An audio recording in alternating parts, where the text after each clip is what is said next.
Next up, we have shopping is a virtual adventure. We hear a lot about AR and VR and how it's affecting all aspects of our lives. And there's a lot of promise for it in retail today. I'd like to welcome our next panel up to the stage, if you all don't mind. We have Tom Emrich, who's going to be your moderator. He's with SuperVentures.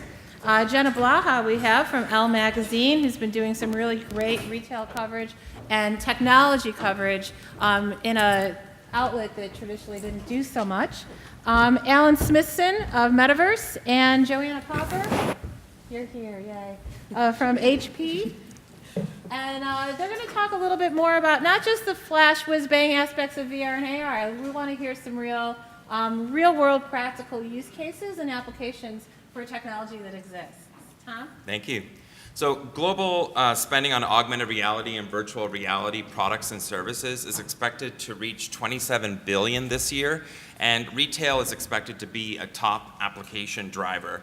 And with 1 billion augmented reality enabled smartphones in consumers' hands and a ton of advancements in AR and VR, which you're able to see here on the CES 2019 showroom floor, it's more important than ever for retailers to have a strategy and execute against it in understanding how to use these technologies. Today we have a panel that is made up of corporate innovators, solution providers, thought leaders in augmented reality, AR, and virtual reality, VR. And we're going to specifically look at some of the problems that retailers and brands have today and how augmented reality and virtual reality can solve for that. Before we begin, I'd like for our panelists to introduce themselves and how they relate to AR and VR to give you some context. Myself, I'm an active investor in augmented reality through a fund I started in Silicon Valley 3 years ago called SuperVentures. And I also am the producer of the world's #1 AR VR conference and expo called AWE, which has events worldwide. And some say that I have thoughts that they like to follow, so I guess I'm an influencer of sorts. But that's always debatable. You can choose. But enough about me. Let's talk about Jenna. Jenna, please introduce yourself. Sure. I'm Jenna Blaha. I am a tech and fashion editor at ELLE magazine, and I cover fashion on its own, tech on its own, and fashion tech together. So I'm really looking at technology that I think is relevant for our readers, and obviously being a fashion magazine, retail is one of those categories, but then also thinking about the ways that we can innovate internally. So if I see a really great opportunity, I'm going to jump on it and figure out how can we share our content in unique ways, can we bring our content from both digital and print to life, maybe it's in person, maybe it's through augmented reality, AI, so that's how I'm approaching this space. Awesome. Joanna. Hello. Hello. So I'm Joanna Popper. I'm the head of virtual reality for location-based entertainment at HP. And at HP, we power many of the leading VR experiences in entertainment and in retail, or retailtainment, I guess, as they're calling it. We do so by providing that very high-end computing power that powers many of the virtual reality experiences as well as headsets. And then in other areas of HP, we also do 3D printing, display technology, point-of-sale technology, digital on-demand printing. So all across our business unit, we're helping businesses innovate, drive traffic, decrease costs, increase productivity, and really bring innovation and the best of all technology practices to their retail locations. Great. Thanks, Joanna. And Smithson, my fellow Canadian on the panel. My name is Smithson. I'm the CEO of MetaVRse. We're a virtual, augmented, and mixed reality product development company. Over the last couple of years, we've developed a number of different products, everything from a web-based AR editor to a product called Floorcast, which I'm actually going to do a quick demo for. We look at VR and AR. We've kind of done a really broad range of things, everything from mining to retail to fashion. And we did so really to just understand the lay of the land over the last couple of years, because if you looked at 2 or 3 years ago, the landscape was totally different than it is today, and you can see that as you walk the floor.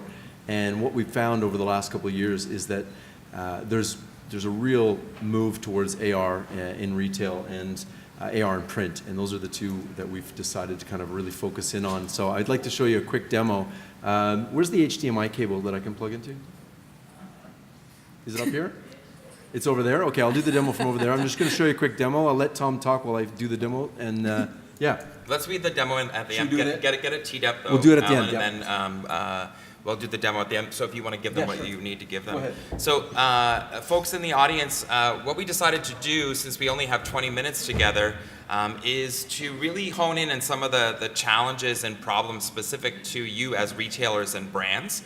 And start there. Start with the problem, and then talk about how augmented reality and virtual reality can solve for those problems. So you're definitely going to be hearing about best practices in augmented reality and virtual reality, and glean some insights from some examples that we'll be talking about. But I hope that you'll take away the fact that these aren't just technologies that are there for fad or a gimmick.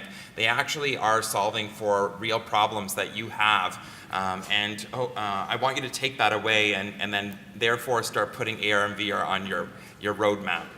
So I thought maybe we're going to start with one of the biggest problems, which is generating awareness and traffic. You know, both brick and mortar retailers and e-commerce share the same challenge. Thanks, Alan. I also bought us some time. It's That a was it's a exactly real-time what I was panel. doing as I was explaining the panel to everybody. So, you know, brick and mortar and e-commerce, it doesn't matter. They both suffer from the challenge of generating awareness, driving traffic. How are augmented reality and virtual reality solutions solving for these today?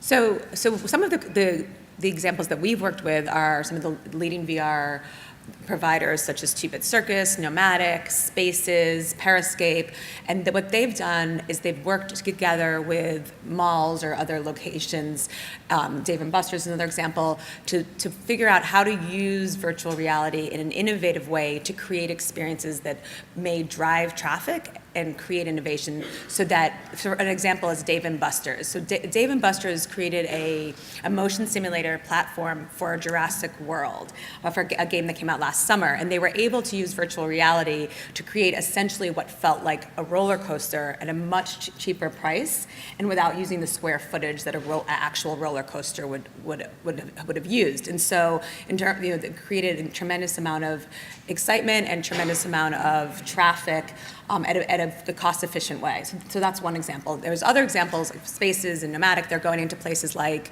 the Irvine Spectrum or Point, Orlando. Other places are going in Westfield malls. 2-Bit Circus has a footprint. They specifically created their footprint to be the size of one floor of a department store. So many places we see some department stores are closing down and they're looking for a tenant who could take that big space. So 2-Bit Circus created their square footage to be able to do that. And so we're providing the technology that enables them to create these fun virtual reality experiences. And so, in essentially, like in the Jurassic World example I gave, the size of where we are sitting right now is what was created is the same size of what created the experience of a roller coaster. So that's some examples of how you're able to do something that's cost efficient, that is innovative.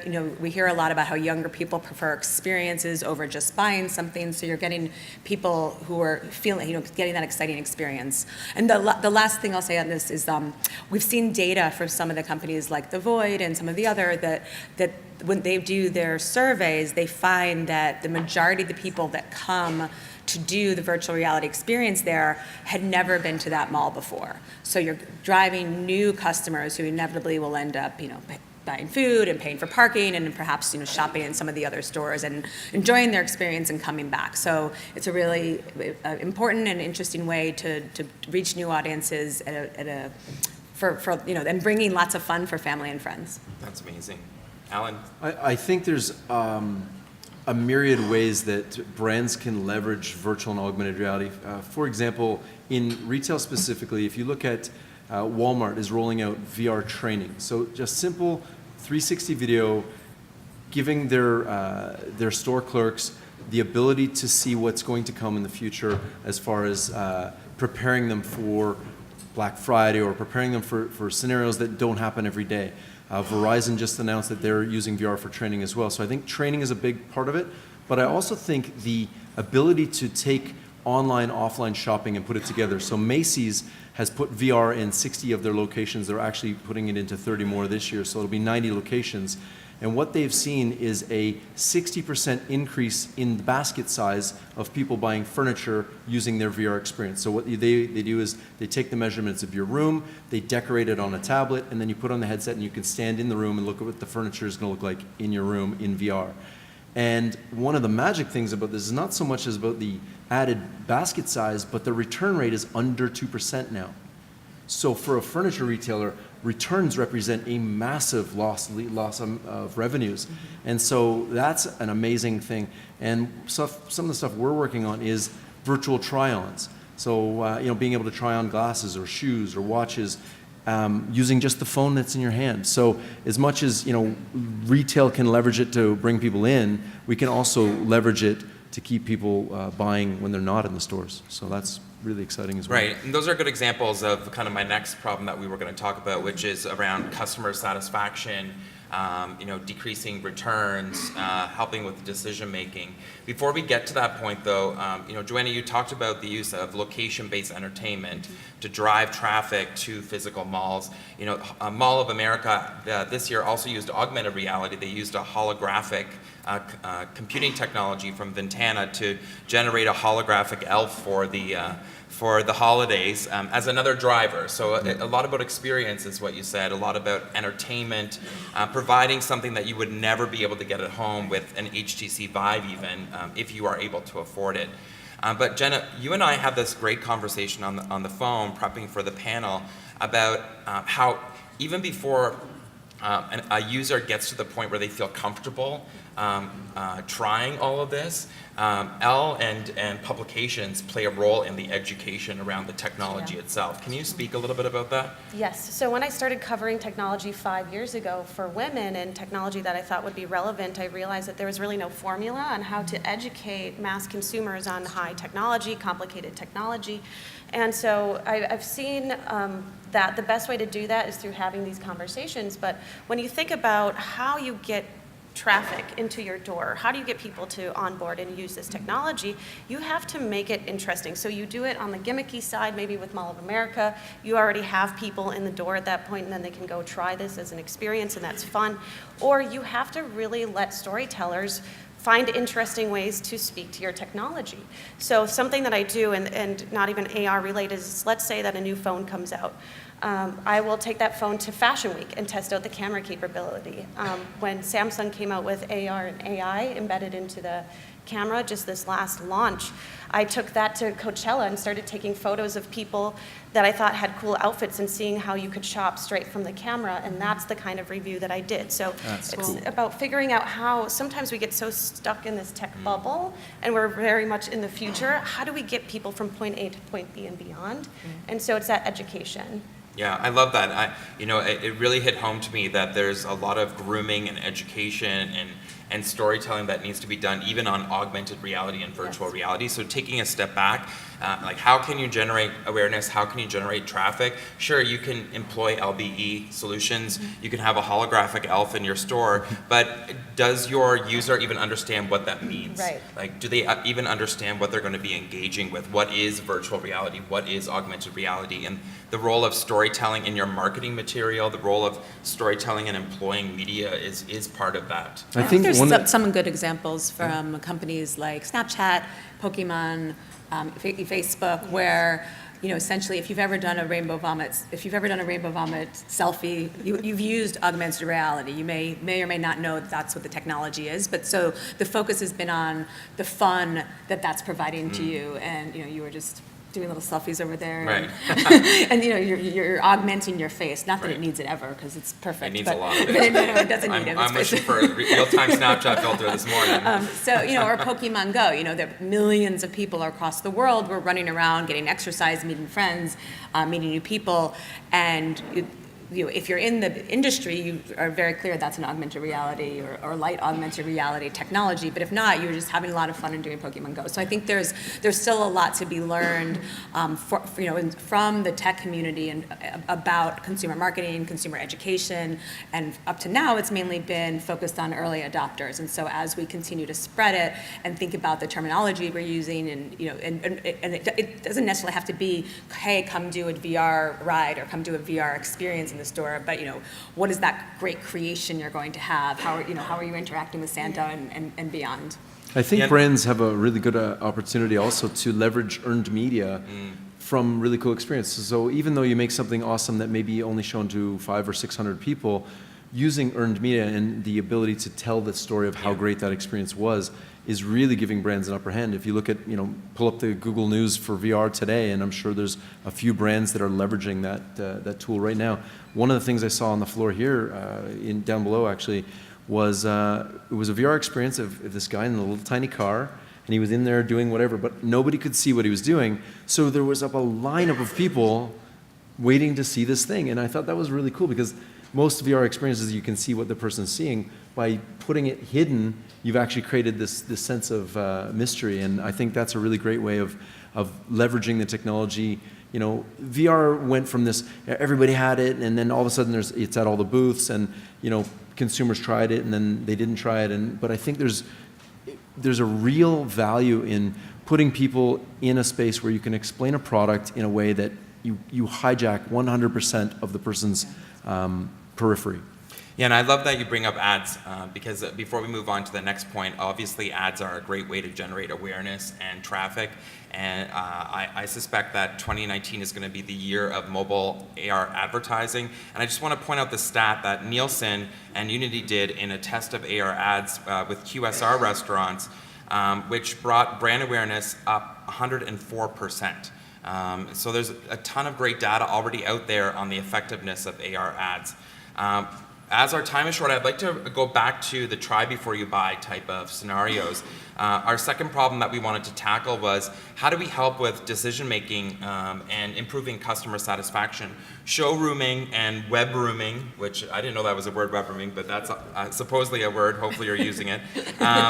They've become common consumer behavior today, with 69% of people web rooming and 46% of people showrooming. So obviously they're trying to use tools to make better decision making so they don't need to come back and return things.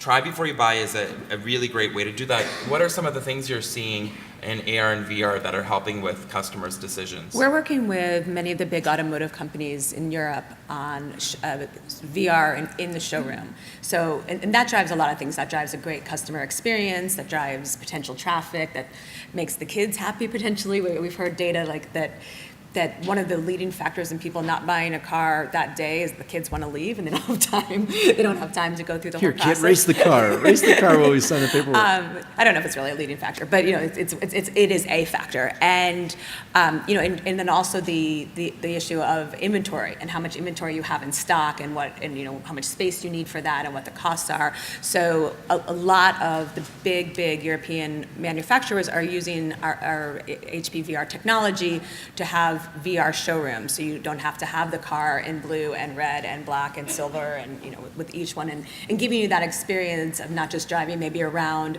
that neighborhood, but like putting on the moon. On the moon, or in the French Riviera or the Italian Riviera, and so giving you become the hero of your journey as you're in VR and having a much more fun and feeling what it's like. And in the end, hopefully being more likely to purchase that car.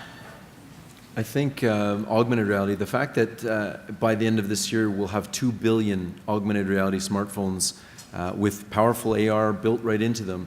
If you look at the scale of that, everybody's got a sales tool in their hand. So if the way we see it is, things like sunglasses, hats, headphones, necklaces, makeup, shoes, watches, clothing, you can all virtually try these on with just your phone by taking a selfie, very similar to a Snapchat filter, but being able to try on a pair of glasses, swipe through them, and be able to pick those. With the new phones coming out, so the iPhone X, for example, it has depth sensing cameras that if you tilt your head, you can create a 3D model of your face. Well, that's creating opportunities for retailers to customize things like glasses specifically for some of the proper measurements of somebody's head. If you look at maybe 5 or 6 years, I would have said 10 years until yesterday, and I tried these AR glasses, and they're very good and real. They're really awesome. Up until now, I would have said 10 years away, we're going to wear glasses, but let's say it's 5 years. And if you think about what we could do with that, you wear glasses and you look at a mirror and see what you look like all dressed, but that mirror doesn't exist, and you're an avatar of yourself. So that's going to be a thing as well. So Well, and I think one thing that I'm just going to layer on quick is that, again, it's the interaction between technology and the creatives and the products. So using the Samsung example again, we also made it possible for you to try on the beauty looks from our magazine. So if you saw Nicki Minaj on the cover of our magazine, you could put on her makeup. But when we were doing that, it was interesting because the makeup artist had a lot to say about what we got back from the tech people that were trying to create the filters and layers, because if it's not done If it's well not perfect. and your eyelashes are on your forehead, you're really doing yourself and the brands a disservice. So it's really important to have that back and forth. So I think our time is up. We talked a little bit about driving traffic and awareness through earned media, through traditional media with AR ad formats, with location-based entertainment, by improving customer satisfaction and decreasing returns, as well as helping with decision-making with try before you buy. These are just scratching the surface, so please come talk to us after. I know that we're going to get ushered off the stage here from Laura, but I'd like to say thank you to our panelists here. Thank you for being here, and thank you for being in the audience, everybody. Enjoy the rest of CES.